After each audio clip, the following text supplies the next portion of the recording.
Hey everyone, welcome back. Thanks for joining us. Today we've got a brand new story to share with you. So let's begin. Around a year ago, the world tilted on its axis. One moment I was at my desk, the next the floor rushed up to meet me. The sterile hum of the emergency room became the soundtrack to a series of invasive tests, each one chipping away at my denial. The diagnosis landed like a punch to the gut. A serious liver infection, the kind that whispers promises of oblivion if ignored. Sarah, my wife, was away at some friend's ostentatious wedding. I didn't tell her then. Why taint her celebration with my crumbling health? Besides, what could she do from miles away? When she finally returned, her eyes flickered over my pallid face, the subtle tremor in my hands.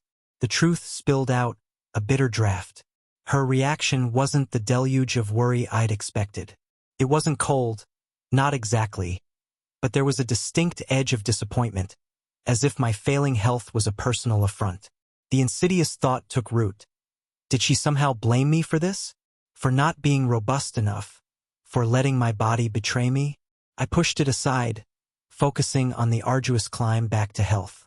Work became a precarious balancing act with doctor's appointments, a restrictive diet that felt like a constant deprivation, and the forced discipline of exercise. My productivity plummeted, but I persevered. Meanwhile, a different kind of erosion was taking place. Sarah began to drift, her presence in our shared life becoming increasingly spectral. Initially, I chalked it up to stress, the unspoken weight of my illness. But the distance solidified, a tangible barrier between us. Intimacy became a whispered excuse. I'm tired. You need your rest. One night, the simmering unease boiled over. Sarah? I asked, the space between us in bed feeling vast and cold. Is something wrong? Her hesitation was a small, sharp blade. What do you mean? You've been distant. I know this is hard, but it feels like you're actively pushing me away. She sighed, a weary sound, and rubbed her temples. Ben, I'm just overwhelmed. It's a lot to process. I studied her face, searching for the flicker of genuine concern, but found only a carefully constructed weariness. I know it's tough, I said softly, but when you love someone, you don't push them away. And that's exactly what you're doing. Seeking refuge from the growing chasm between us, I threw myself back into work with a reckless abandon. The strict diet became a forgotten list, the medication an occasional afterthought. I told myself I'd get back on track soon, but carelessness has a way of demanding its due. One evening, after another soul-crushing day, a familiar, sharp pain knifed through my side, amplified, unbearable. The world tilted again, and I found myself on the floor, the edges of my vision blurring, voices echoing from a distance. The next thing I knew, the sterile scent of the hospital filled my nostrils. Another drip, another wave of self-recrimination. This time, Sarah had witnessed the collapse. She'd been the one to call the ambulance, her face a mask of pale worry as she rode with me. She sat by my bedside, her hand brushing my forehead. You scared me, Ben, she said, her voice quiet. I managed a weak smile. I didn't mean to. She shook her head, a hint of anger in her eyes. You've been reckless. You haven't been taking care of yourself at all. I was too weak to argue. She was right. The doctor's subsequent lecture was stern. The gravity of my situation laid bare. You can't keep ignoring this, Ben. Your body is fighting. If you don't take this seriously, things will spiral out of control. Medical leave. Now. Sarah nodded before I could even process the words. He'll take it, she declared. No. I started to protest. No arguments, Ben. You almost died. You're not going back to work. But leaving wasn't a simple equation. My job wasn't just a paycheck. It was with a company founded by my closest friend, Mark. He'd asked me to join him at the very beginning, but I'd been hesitant, opting for the perceived safety of a corporate job. Years later, when his company had flourished, he offered me a senior role. I'd poured my heart and soul into it, treating it as my own. I wasn't just an employee. I oversaw a crucial part of the business. Stepping away felt like abandoning ship. Despite everything, after a few days of forced rest, I was back at my desk. One afternoon, I was on a call with my doctor, discussing test results, when Mark walked in, his face a thundercloud. "Ben, what the hell?" His voice was sharp with disbelief. "You've been sick this whole time and you didn't tell me?" I sighed, rubbing my temples. "It's not a big deal, man. I can manage." "Not a big deal?" he practically roared. "You've been working yourself into the ground, and now I find out you have an illness? How long were you planning to keep this from me?" I had no answer. He had every right to be furious. He took a deep breath, the anger slowly receding. He sat down across from me, his tone softening. "Listen, I'm not just your boss. I'm your friend. And as your friend, I'm telling you, take a sabbatical. Rest. Heal." I shook my head. "I can't." "Why the hell not?" I hesitated, the truth a heavy weight in my chest. "Because I don't know if I'll ever be able to come back. My health is not good. I have a bad feeling." I swallowed hard. "I just want to work as much as I can, while I still can. Secure Sarah's future. Make sure she's taken care of if something happens." Saying it aloud made the fear solidify. My voice cracked, and I looked away, the conversation with Sarah about this non-existent. I hadn't wanted to burden her, or anyone, with this raw terror. Mark leaned forward, his expression serious. "Ben, don't do this to yourself. You don't have to carry this alone." "I have to. It's my responsibility." "No," he said firmly. "It's mine too. God forbid anything happens, but if it does, I swear to you, I'll make sure Sarah is taken care of financially. You don't need to work yourself into an early grave for that." His words were a balm to my raw anxiety. "I'm putting you on a sabbatical. No pay cut. 6 months. You can work from home if you really want, but that's it. No arguments." I stared at him, speechless. He clapped a hand on my shoulder. "Just take care of yourself, man." That night, I told Sarah I wouldn't be going to work the next day. Before I could explain, she frowned. "Were you fired?" I scoffed, a bitter laugh escaping me. "Yeah, Sarah. Fired because I'm dying." I expected her usual eye roll, maybe a sarcastic retort. Instead, her immediate response was a blunt, chilling question. "Are you dying?" My heart plummeted. How could she be so devoid of empathy? I forced myself to play along. "Yes," I said flatly. She didn't even blink. "How long?" I swallowed hard, trying to keep my voice steady. "I don't know. The doctor said maybe 6 to 7 months, maybe sooner." I waited for the tears, the breakdown, some flicker of human emotion. What I got was ice. "How will I manage my finances?" she asked, crossing her arms, her voice sharp with concern. "Not for me, but for her future. You don't have enough savings to cover for me. That's why I kept telling you to leave Mark's company and take that job overseas. If you had listened, we'd have enough for me to live comfortably." I stared at her, the words hitting me like physical blows. She wasn't upset about my impending death. She was worried about her financial security. For a moment, I wanted to tell her about the equity, the quiet fortune I'd amassed, worth well over $1 million. But something held me back. I needed to see how deep this went. I'd received a significant share in the company years ago, a reward for our early success, but I'd never discussed it much with Sarah. Deep down, I'd always suspected her priorities lay elsewhere. Her reaction confirmed my darkest fears. Our marriage became a sterile landscape of transactional conversations. She didn't ask about my health. Her presence was a ghost in our apartment. I'd see her leave in the mornings, returning late, often having eaten out. She barely worked, a nail artist at a salon during busy periods. I tried to ignore the gnawing unease, focusing on my failing body. Then the final blow. "When are we getting divorced?" she asked one evening, her tone as casual as if she were inquiring about dinner reservations. My world fractured. Divorce was the last thing I needed, a cruel irony in the face of my own mortality. "Divorce," I whispered, my voice barely audible. She rolled her eyes. "Don't act so shocked, Ben. I have to move on. It's better if I start distancing myself now. I clenched my fists, fighting to maintain a semblance of composure.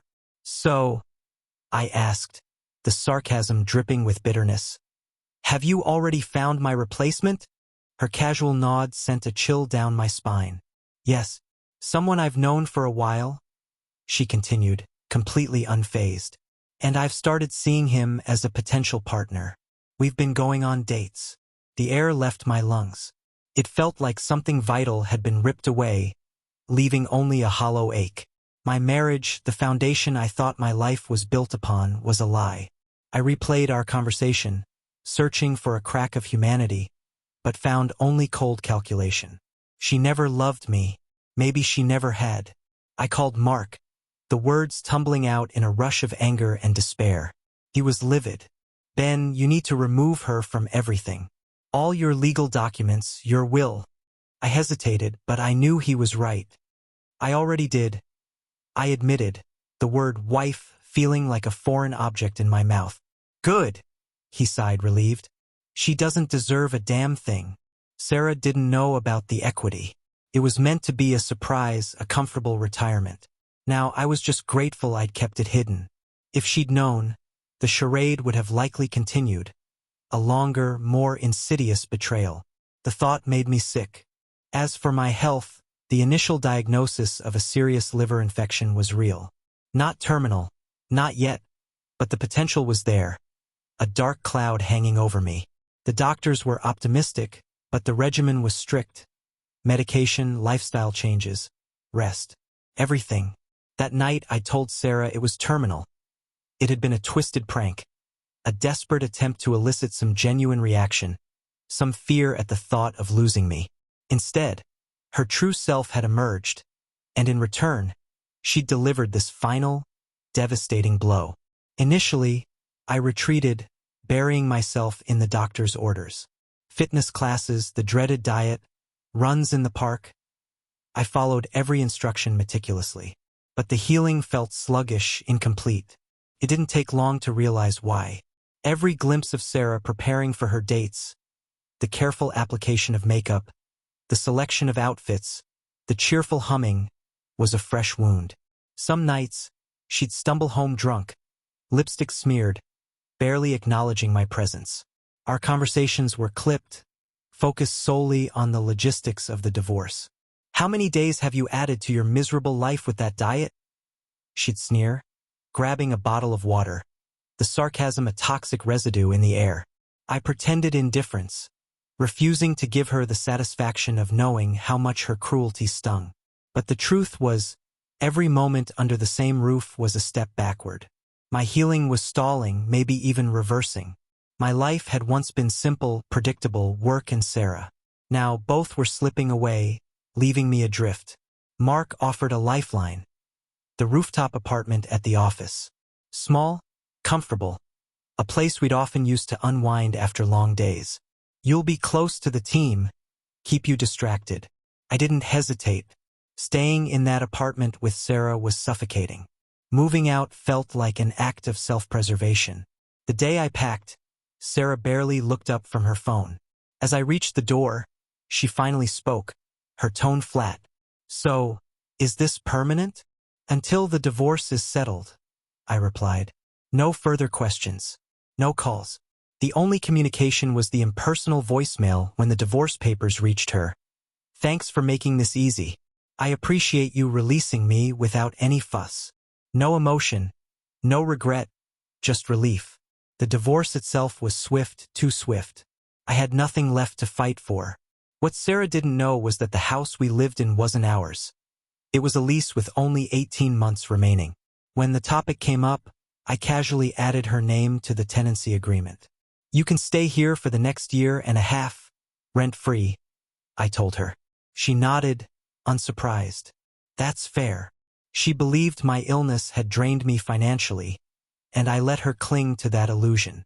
With the divorce finalized, I focused solely on myself. The healthy habits became ingrained.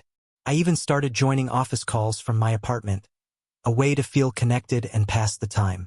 Slowly, I began to reclaim my life. Then came the latest diagnosis, Positive movement, real progress. For the first time in months, a fragile seed of hope began to sprout. I'd spent so long convinced my days were numbered, despite the doctor's reassurances. Now I felt different, stronger. The weight of Sarah, the betrayal, the divorce was finally lifting. I started to look forward, a sensation I hadn't allowed myself in what felt like an eternity. After a while, I decided to move on from the rooftop apartment. I kept only the essentials, sending the rest to storage. When I returned to our old apartment to collect my remaining belongings, I was greeted by an unexpected sight. Mark's wife, Lisa, had already moved in. Not surprising, just a grim amusement. As I packed, he approached me awkwardly. "I'm really sorry to hear about your illness," he said hesitantly. I just smiled. "Thanks." He shifted uncomfortably. "How much time do you have left?" I looked at him, feigning contemplation. "I don't know. Maybe a few more months."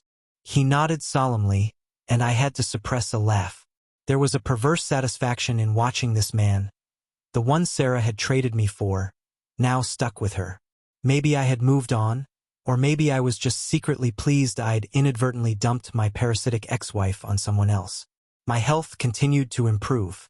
I felt better than I had in years. Work became a welcome distraction, a place where I felt valued. Living in the office building had been surprisingly beneficial. But now that I was truly on the mend, it was time for a change. I planned to liquidate some of my equity and start rebuilding my life. 5 months in the office building was enough. Mark insisted I could stay longer, but I didn't want to overstay my welcome. He'd done more than enough. Then came the text from an unknown number. "Hi, my name is Lisa. I'm Mark's wife, your wife's new lover. I'd really appreciate it if we could meet." Curiosity won out. When we met, she looked me up and down, a surprised expression on her face. "You don't look like someone suffering from a terminal illness," she said. I smiled. "What else do you know about me? And why did you want to meet?" Her expression darkened. "Mark had an affair with Sarah for over 2 years. They kept it hidden. But after news of your illness spread and Sarah got the house, he finally admitted it. He left me and moved in with her." I was perplexed. Sarah knew the house was leased. What was she playing at? The pieces clicked into place. Her whole act of finding another man because of my supposed demise had been just that, an act. She'd been cheating long before my diagnosis. Lisa was devastated. According to her, Sarah had actively pursued Mark, and it wasn't just about love or passion. 2 years prior, Mark had received a significant inheritance.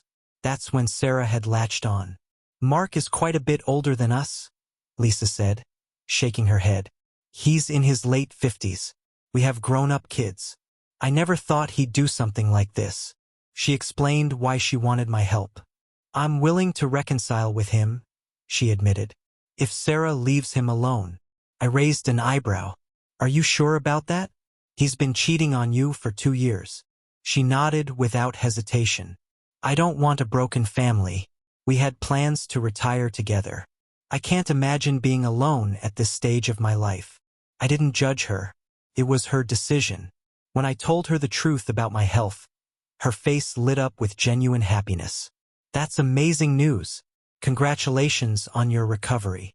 She asked about my plans, and I casually mentioned the lease on the apartment. Her eyes widened, and I saw the wheels turning. She had a new piece to play. She thanked me and left. The next morning, my phone buzzed incessantly. Dozens of missed calls and frantic messages from Sarah flooded my screen. I played one voicemail. "Why did you lie about your health?" she hissed. "Why didn't you tell me you were getting better?" Another message followed. "You cheated me by hiding the equity." The sheer panic and rage in her voice were almost comical. She'd played her game, and now the board had flipped.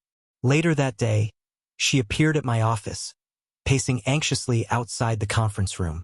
I made her wait for hours, a petty satisfaction blooming in my chest. I'd endured months of that same anxiety, that same desperation, watching her prepare for her illicit rendezvous. Now it was her turn. When I finally let her in, she stormed into my office, slamming the door. "How could you?" she shrieked. Why did you lie about your health? Why didn't you tell me you were getting better? And the equity, why did you hide that? I leaned back in my chair, arms crossed, absorbing her fury. It was fueled by pure self-interest, and I savored it. How long have you been cheating on me, Sarah? Her face froze. Then the predictable lie. It wasn't like that. It only happened after your illness. I gave her a look that conveyed the full extent of my knowledge. Try again, I said flatly. I know about Mark. 2 years, Sarah. Not after my illness. 2 damn years. Her mouth opened and closed. Caught. So what was I to you? I continued. A safety net? A bank account? Were you just biding your time? Her voice wavered. It was just casual. A friendship. It meant nothing. I let out a dry laugh. Right? So the moment you thought I was dying, you decided to sleep with him? She squirmed. It wasn't like that. Then what was it like, Sarah? She broke down, tears streaming down her face as she begged me to take her back. She confessed everything. She'd stayed because she thought I was broke. When Mark's inheritance came to light, she'd set her sights on him. But Mark hadn't been ready to leave Lisa without proof of Sarah's commitment. So, Sarah had promised him the house, the leased house. She'd planned to deceive him too. Then Lisa had found me, and the truth had detonated at the perfect moment. I smiled, leaning back. You should leave, Sarah. Her face contorted in desperation. Please, she whispered. Let's talk. Dinner. I scoffed. Dinner? Seriously?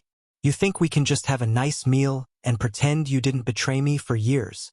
She reached for my hand, but I recoiled. Ben, now that everything is sorted, we can get back together. Restart. Restart. I laughed. A genuine, deep laugh, fueled by disbelief at her audacity. Restart? You don't have any complaints about me anymore. Her tears flowed again, but they left me cold. Those tears had once held power over me, but she'd forgotten one crucial detail. I wasn't her husband anymore.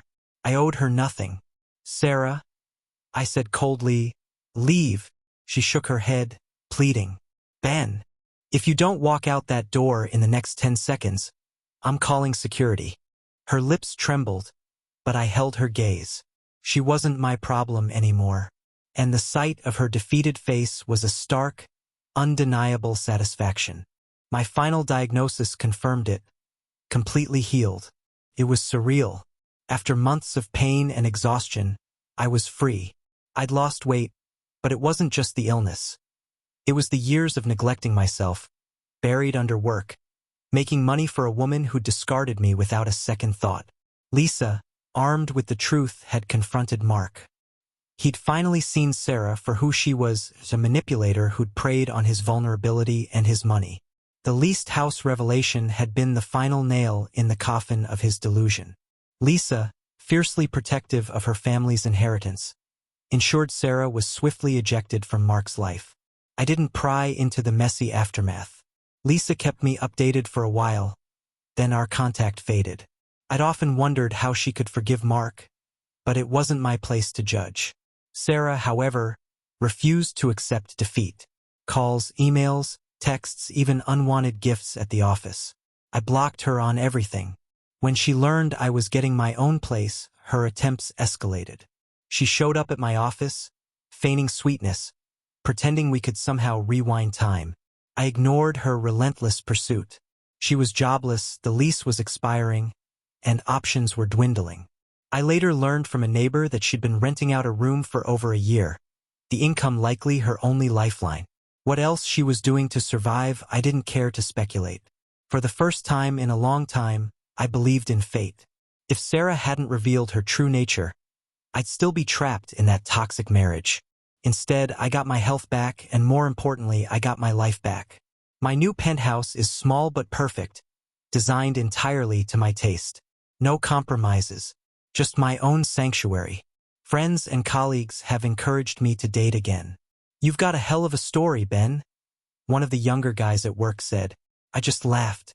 The modern dating world, apps, swiping, online strangers, felt alien. And frankly, the The thought of opening myself up again after being so thoroughly burned filled me with a weariness that went beyond physical exhaustion. I stared at the dating app icon on my phone, my finger hovering, then pulling away. Too much potential for a new kind of mess. I locked the screen. The quiet of my apartment, a welcome contrast to the emotional turmoil that had defined the past year. Thanks for watching. If you enjoyed this video, don't forget to like, comment, and subscribe for more stories like this. See you next time.